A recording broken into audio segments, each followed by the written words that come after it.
बिस्मिल्लाहिर्रहमानिर्रहीम सल्लल्लाहु अलैहि वसल्लम। अस्सलाम वालेकुम क्लास 10। उम्मीद है आप सब खैरियत से होंगे।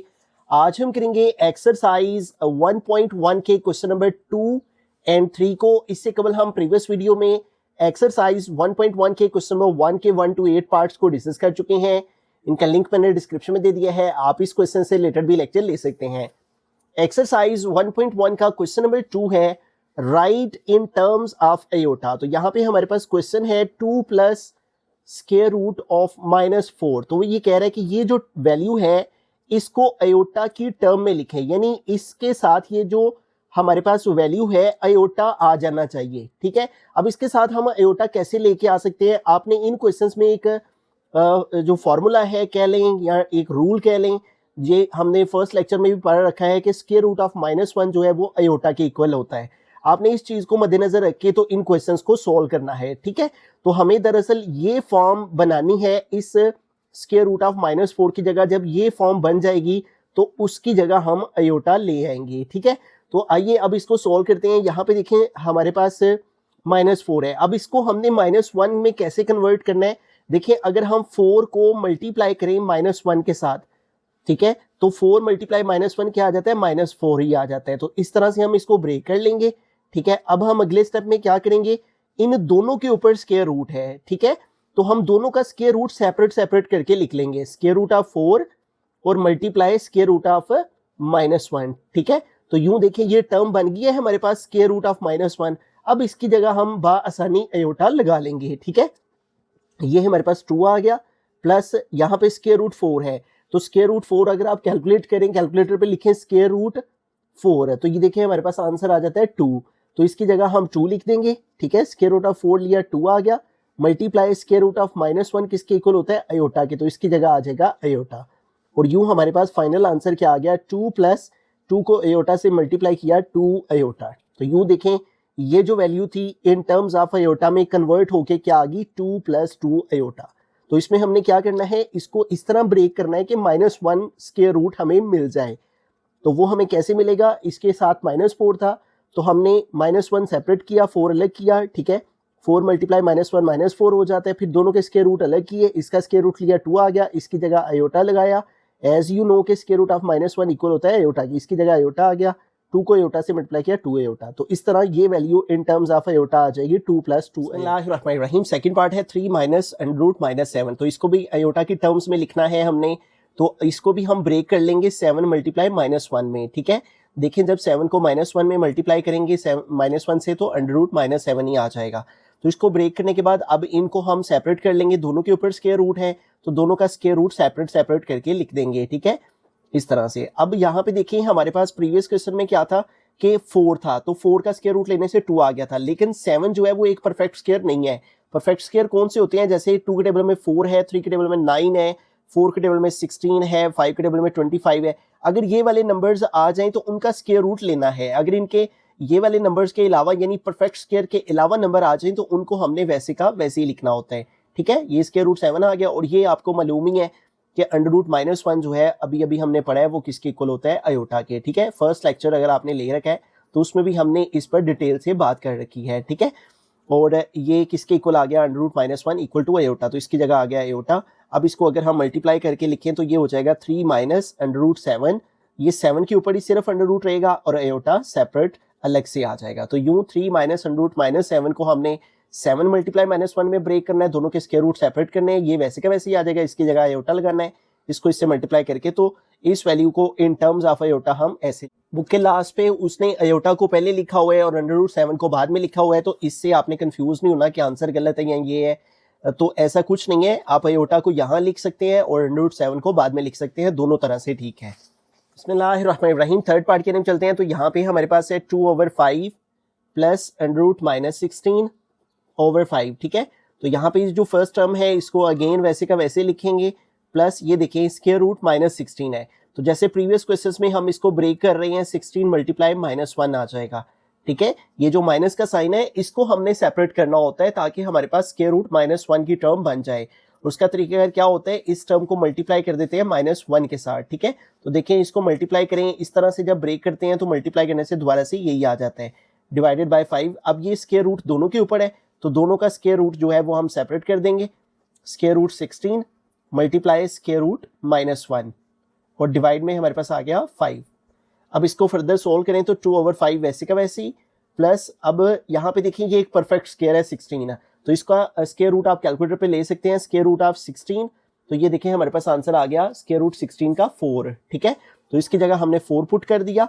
मल्टीप्लाई अंडर रूट -1 जैसे कि आप पढ़ते आ रहे हैं इक्वल है आयोटा के। ठीक है, तो लिहाजा इसकी प्लेस पे हमने आयोटा पुट कर दिया, ओवर आ गया 5 और अब 4 को आयोटा से मल्टीप्लाई कर देंगे तो हमारे पास 4 आयोटा हो जाएगा। 2/5 प्लस 4 आयोटा ओवर 5। ठीक है, तो ये देखें इस टर्म का आंसर आयोटा की फॉर्म में ये आ जाए। बिस्मिल्लाहिर्रहमानिर्रहीम। फोर्थ पार्ट है हमारे पास square root 2 minus square root -3। ठीक है, तो यहाँ पे देखिए हमारे पास स्क्वायर रूट -3 है, तो इसको उसी तरह से हम ब्रेक करेंगे 3 मल्टीप्लाई -1 में। ठीक है, ताकि यहाँ पे आयोटा ला सकें। और फिर ये स्क्वायर रूट 2 आ गया, वैसे का वैसे ही माइनस इन दोनों के ऊपर स्क्वायर रूट है तो उसको सेपरेट कर लेंगे। स्क्वायर रूट 3 सेपरेट और स्क्वायर रूट -1 सेपरेट। ठीक है, और अब ये हमारे पास आ गया स्क्वायर रूट 2 माइनस ये स्क्वायर रूट 3 आ गया और square root -1 as you know हम पढ़ते आ रहे हैं इक्वल है आयोटा के, तो इसकी जगह पुट कर दिया हमने आयोटा। ठीक है, अब इसको आयोटा से मल्टीप्लाई कर दें तो बुक के लास्ट वाले ने आयोटा को इधर लिखा हुआ है तो आप इधर लिखना चाहें इधर भी लिख सकते हैं, और 3 अंडर रूट के बाद में लिखना चाहें तो उधर भी लिख सकते हैं, इससे कोई फर्क नहीं पड़ता क्योंकि दोनों वैल्यूज आपस में मल्टीप्लाई हो रही हैं। आयोटा को इधर लिख दें या आयोटा को इसके आगे लिख दें, उससे कोई फर्क नहीं पड़ता। हमने इस क्वेश्चन में इधर लिख दिया है। ठीक है, जैसे कि बुक वाले ने आंसर में लिखा हुआ है। तो ये इस तरह से हम इस वैल्यू को ब्रेक करेंगे, पहले -1 के साथ मल्टीप्लिकेशन की फॉर्म में लिख के, तो इसकी जगह फिर हम दोनों का स्क्वायर रूट सेपरेट करके इसकी जगह आयोटा पुट करेंगे। यूं इस वैल्यू को इन टर्म्स ऑफ आयोटा ऐसे लिखा जाए। बिस्मिल्लाहिर्रहमानिर्रहीम। क्वेश्चन नंबर 3 पे चलते हैं। क्वेश्चन नंबर 3 है find the values of x and y। x और y की वैल्यूज को फाइंड करें। ठीक है, तो इसको समझने के लिए यहाँ पे हमारे पास एक कॉन्सेप्ट है इक्वलिटी ऑफ कॉम्प्लेक्स नंबर्स है। ठीक है, ये देखिए ये भी एक कॉम्प्लेक्स नंबर है, ये भी एक कॉम्प्लेक्स नंबर है, ये दोनों आपस में इक्वल है।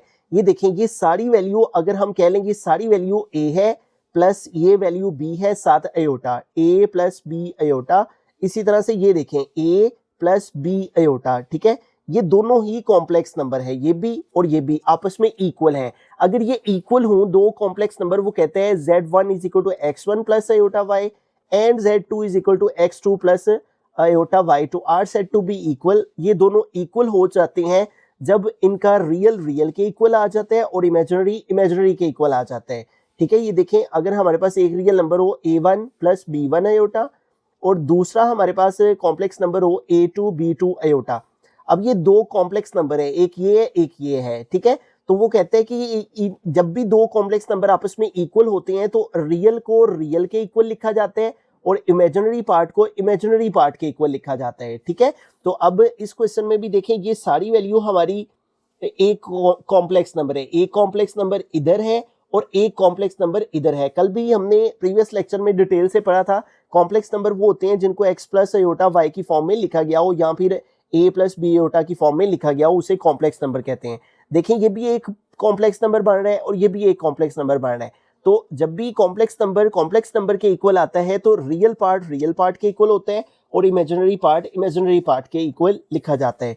ठीक है, ये देखें हमारे पास जो लेक्चर था फर्स्ट, उसमें हमने डिटेल से बात की थी कि किसी भी कॉम्प्लेक्स नंबर के अंदर हमारे पास ये वैल्यू होती है। ठीक है, या हम अगर इस एग्जांपल को लें तो ये भी हमारे पास एक रियल नंबर होता है x, और ये जो y है ये भी रियल नंबर होता है। ठीक है, देखें जैसे उसने डेफिनेशन में भी कहा है x and y are real number, x भी और y भी रियल नंबर। रियल नंबर क्या है? किसी भी तरह के जो नंबर्स होते हैं उनको रियल नंबर्स कहते हैं, जबकि ये जो आयोटा है वो इमेजिनरी यूनिट है। ठीक है, तो ये y और x रियल नंबर है, लेकिन जो आयोटा है जब वो y के साथ आता है तो वो इमेजिनरी पार्ट बन जाता है।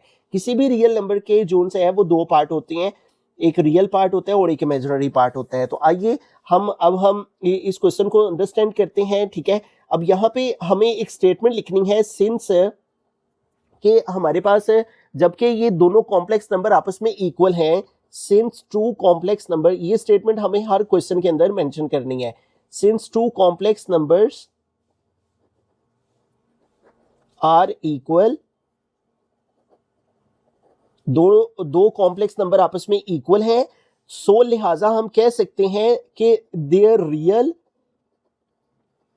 इनका रियल पार्ट और रियल के इक्वल होगा और इमेजिनरी इमेजिनरी के इक्वल होगा। There real and imaginary parts must be equal. वही जो हमने कॉम्प्लेक्स नंबर की इक्वलिटी के अंदर बात अंडरस्टैंड की है, ठीक है, वही स्टेटमेंट हम यहाँ पे मेंशन करेंगे। अब हम क्या करेंगे, ये जो रियल पार्ट है हमारा, इसको रियल के इक्वल लिखेंगे। रियल पार्ट कौन सा है, जिसके साथ आयोटा नहीं होता, ठीक है। ये देखिए 2x + 5 इसके साथ आयोटा नहीं है और इक्वल के दूसरी तरफ 1 के साथ आयोटा नहीं है, तो इसको इसके इक्वल लिखा जाएगा। 2x + 5 = 1, ठीक है। जबकि हमारे पास जो दूसरी साइड है वो है y - 3, इसके साथ भी आयोटा है और 2 आयोटा इसके साथ भी आयोटा है, तो ये इमेजिनरी पार्ट इमेजिनरी के इक्वल आ जाएगा, ठीक है। यानी y - 3 इक्वल आ जाएगा किसके, 2 के। लेकिन जब आपने इस तरह इनको सोल्व करना है, रियल को रियल के इक्वल और इमेजिनरी को इमेजिनरी के इक्वल लिखना है, तो फिर आपने ये आयोटा नहीं साथ लगाना, ठीक है। फिर आपने जस्ट उनकी जो वैल्यूज हैं उनको ही यहाँ पे हमने मेंशन करना है, ठीक है। अब इधर से हम x निकाल लेंगे आसानी से और इधर से y की वैल्यू। देखिए +5 है, इसको उधर ले जाएंगे तो +5 इधर जाके -5 हो जाएगा। 2x = 1 में से 5 माइनस करेंगे -4 आ जाएगा। और अब देखें 2 जो है वो इधर मल्टीप्लाई हो रहा है, तो इधर आके 2 जो है वो डिवाइड हो जाएगा। अब इसको डिवाइड कर देंगे, 2 1 ज़ार 2 और 2 2 ज़ार 4, ठीक है। तो ये आ गया -2। उधर से y की वैल्यू फाइंड आउट करें तो -3y का उधर जाके +3 हो जाएगा। 2 + 3 और 2 में 3 प्लस कर देंगे तो 5 आ जाएगा। तो यूँ देखें हमारे पास x की वैल्यू आ गई -2 और y की वैल्यू आ गई 5, ठीक है। और हमने क्या किया है, जस्ट रियल को रियल के इक्वल लिखा है और इमेजिनरी को इमेजिनरी के इक्वल। बिस्मिल्लाहिर्रहमानिर्रहीम, सेकंड पार्ट है, तो इसमें भी हमने वही स्टेटमेंट यहाँ पे मेंशन करनी है कि ये दो कॉम्प्लेक्स नंबर आपस में इक्वल हैं। Since 2 complex numbers are equal,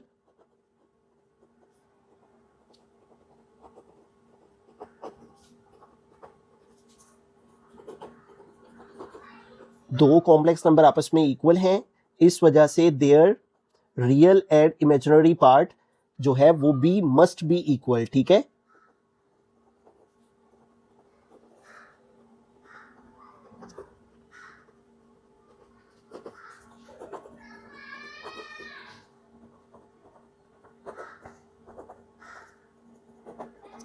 तो अब इनको इक्वल लिखेंगे, ठीक है। ये हमारा रियल पार्ट है और इधर इक्वल की तो उस तरफ रियल पार्ट 5 है, तो रियल रियल के इक्वल आ गया, यानी 3x + 2 इक्वल आ जाएगा 5 के।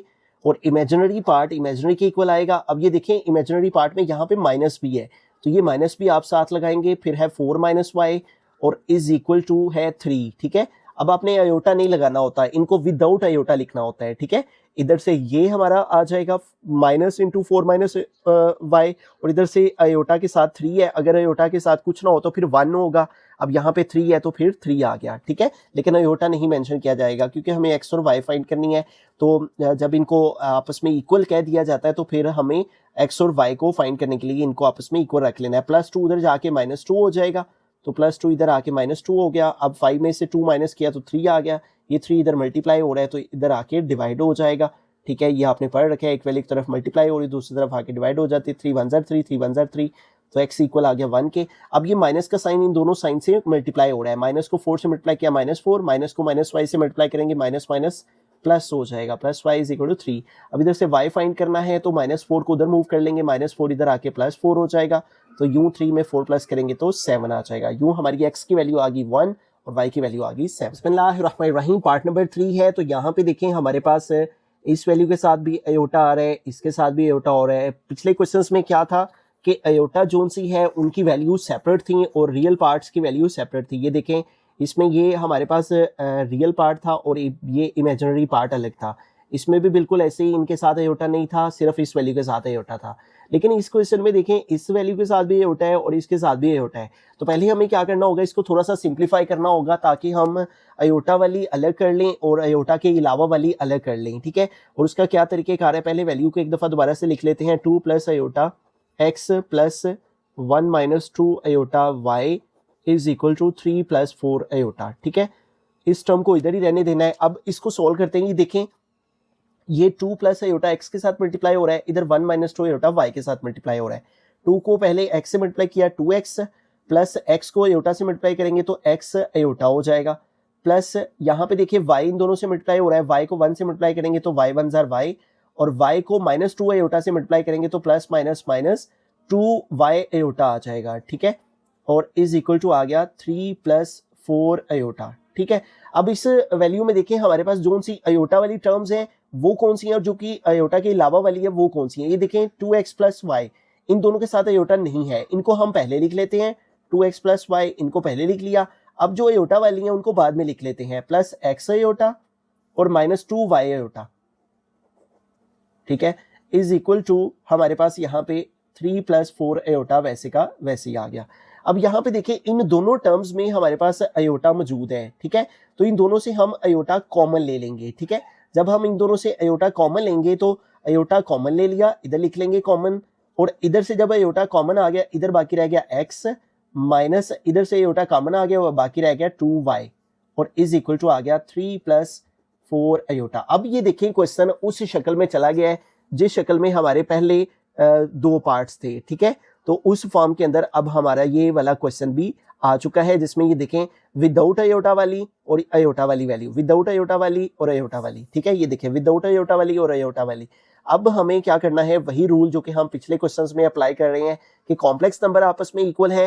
ये देखिए ये स्टेटमेंट ना यहाँ पे एक एग्जांपल उसने दे रखी है, ये एग्जांपल भी बिल्कुल इसी क्वेश्चन से रिलेटेड है, इस पर भी उसने इस बात को यहाँ पे वाज़ेह किया हुआ है कि कॉम्प्लेक्स नंबर आपस में जब इक्वल होते हैं तो इनके रियल और इमेजिनरी पार्ट भी आपस में इक्वल हो जाते हैं, ठीक है। तो हम यहाँ पे लिखेंगे since 2 complex numbers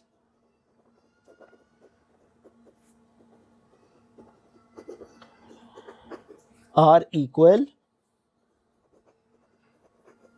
their real and imaginary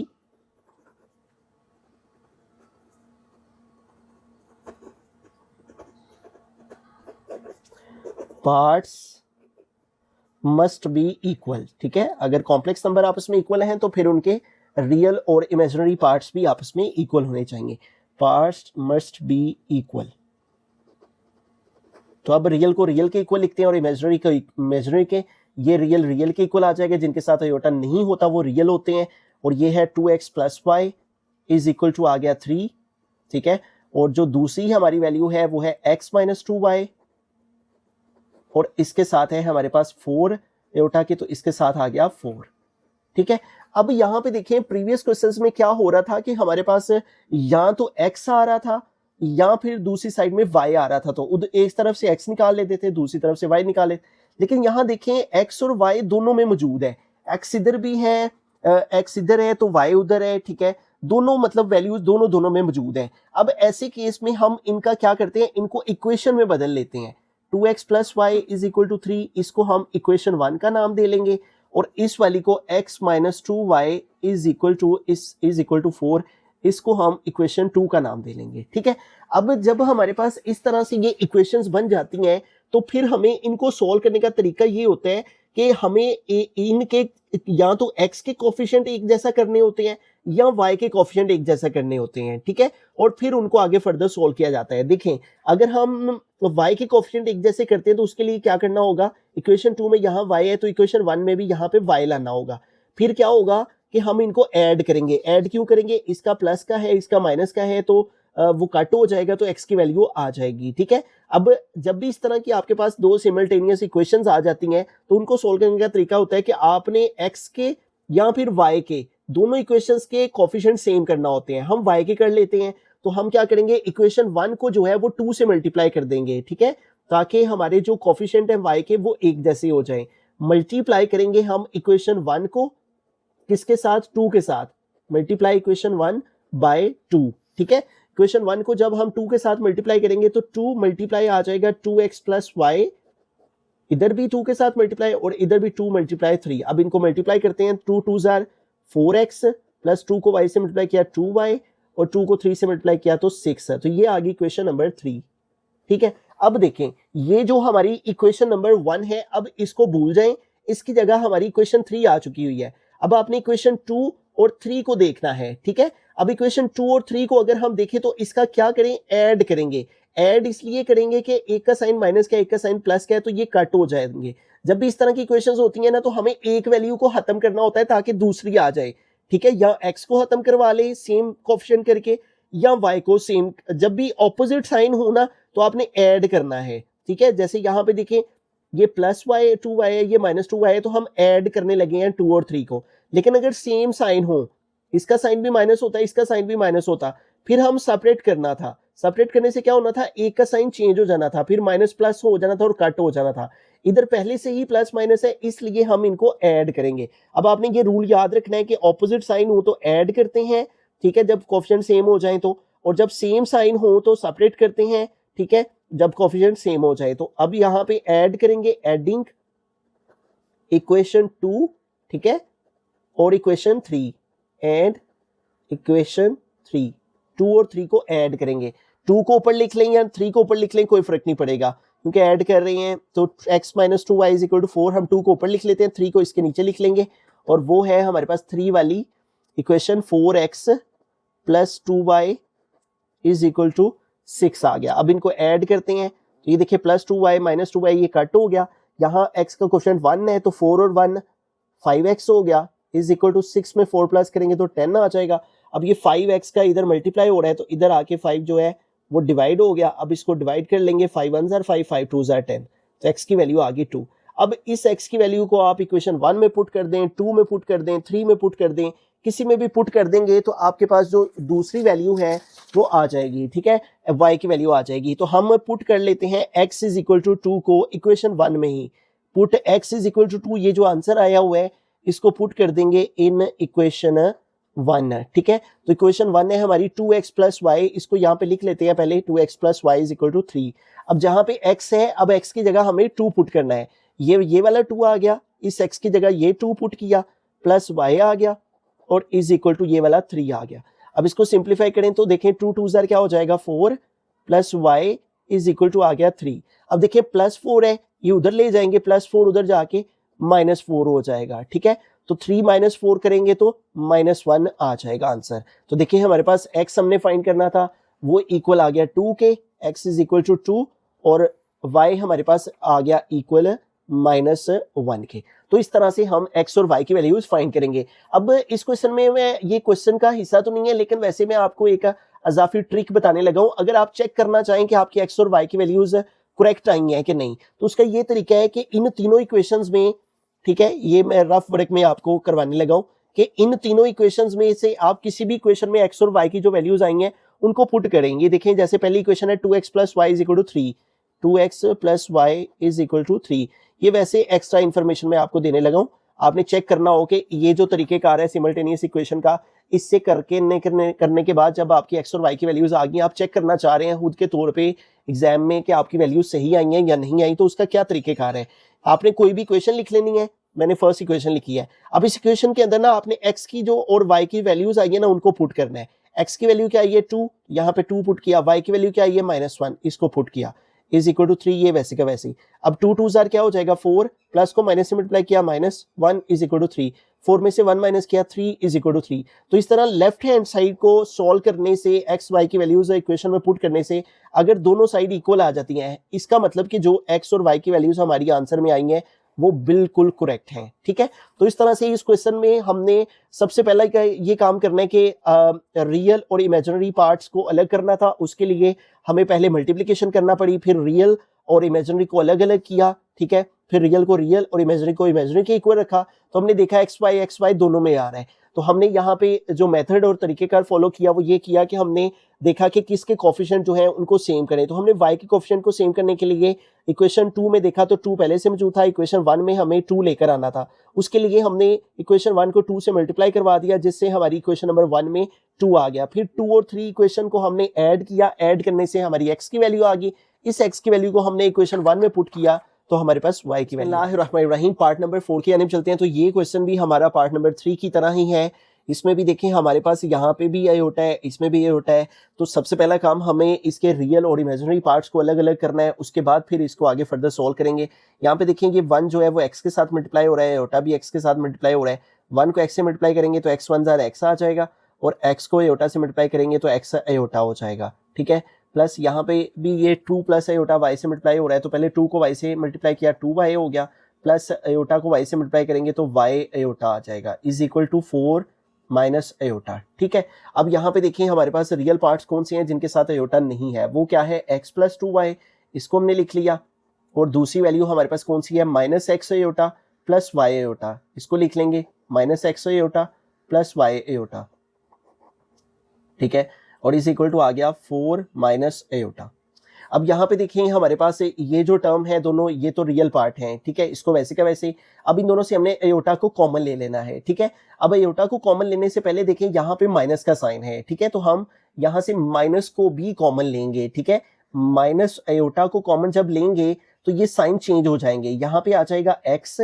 ठीक है, और फिर आगे ये जो साइन है ये इस माइनस की वजह से चेंज होके माइनस हो जाएगा, और यहाँ पे आ गया Y.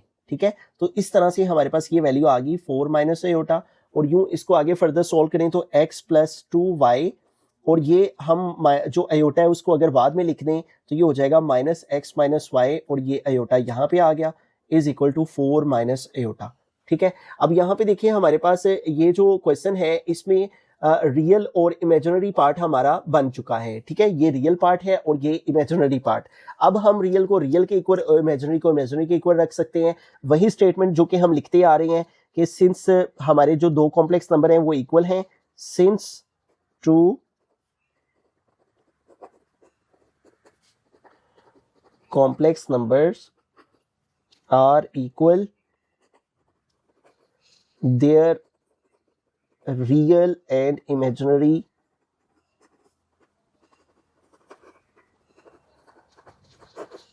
parts must be equal।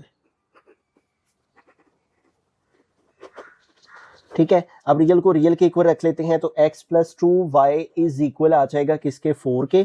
ठीक है, रियल रियल के इक्वल आ गया, और इमेजिनरी को इमेजिनरी के इक्वल रखेंगे तो इमेजिनरी क्या है minus bracket x minus y is equal, और ये देखें माइनस है और इसका कोफिशिएंट नजर नहीं आ रहा तो इसका कोफिशिएंट 1 है, तो ये आ जाएगा -1। ठीक है, तो इस तरह से हमारे पास अगर हम इस इक्वेशन को थोड़ा सा मजीद सॉल्व कर लें तो ये बन जाएगा minus x minus minus plus y is equal to -1। ठीक है, तो ये देखें जिस तरह प्रीवियस क्वेश्चन में हमने किया था ना कि हमारे पास एक्स वाई दोनों इक्वेशंस में आ गया था, इसमें भी वैसे ही हमारे पास हो गया है। ठीक है, x plus 2y is equal to 4, इसको हम इक्वेशन 1 कह लेंगे, और ये जो दूसरी है minus x plus y is equal to -1, इसको हम इक्वेशन 2 कह लेंगे।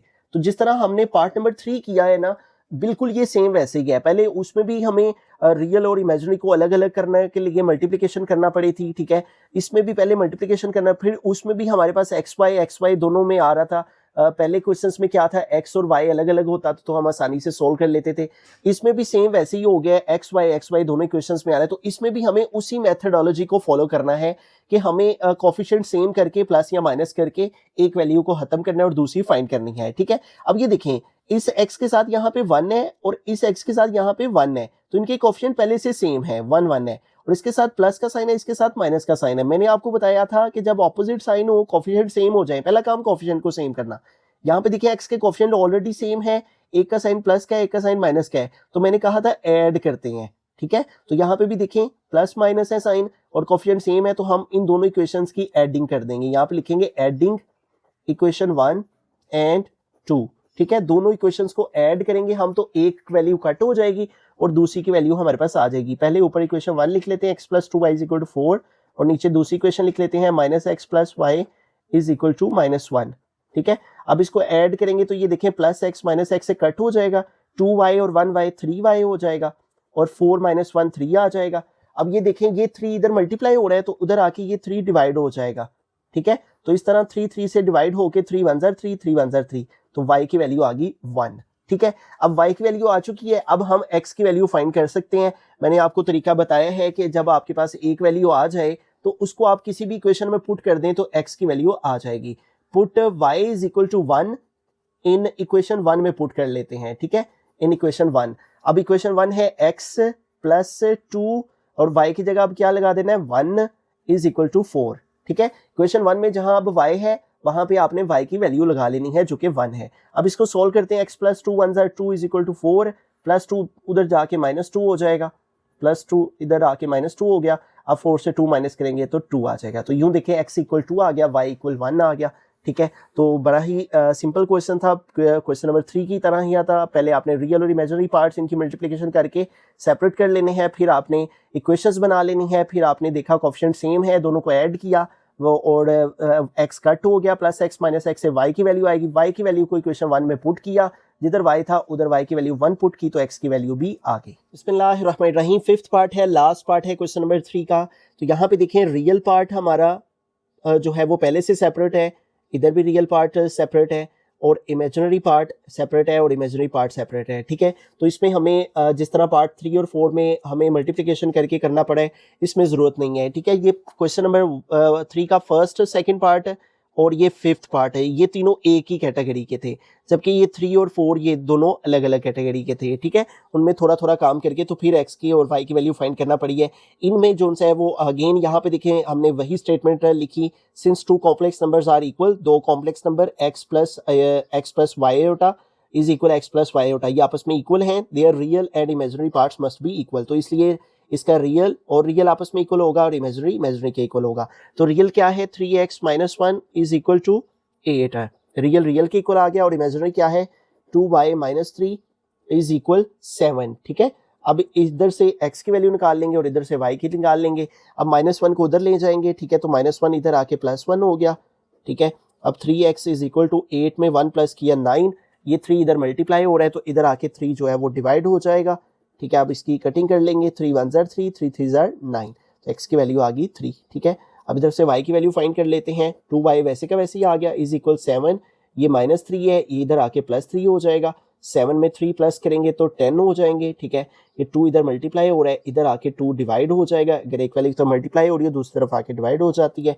इसकी कटिंग कर लेंगे, 2 1 ज़ार 2, 2 5 ज़ार 10, तो y की वैल्यू आ गई 5, तो x इक्वल आ गया 3 के, y इक्वल 5 के। ठीक है, तो इसके साथ ही हमारी एक्सरसाइज 1.1 कंप्लीट हुई। आई होप कि आपको ये लेक्चर जो है वो हेल्पफुल साबित हुआ होगा आपके लिए। आप अपनी राय का इजहार वीडियो को लाइक करके कमेंट सेक्शन में अपनी राय का इजहार कर दें। आपको जो भी इस वीडियो से मुतल्लिक आप समझ पाए हैं, आपको समझ आई है, तो आप नीचे कमेंट में ज़रूर अपना कोई ना कोई कमेंट दें हमें, ताकि आपकी राय जो सी है वो हमारे लिए किसी एजाज़ से कम नहीं होती। हमें आपका फीडबैक देना मोटिवेट करता है कि इस तरह का कंटेंट आपके लिए लेकर आते रहें। Thank you so much for watching this video. अल्लाह हाफिज़।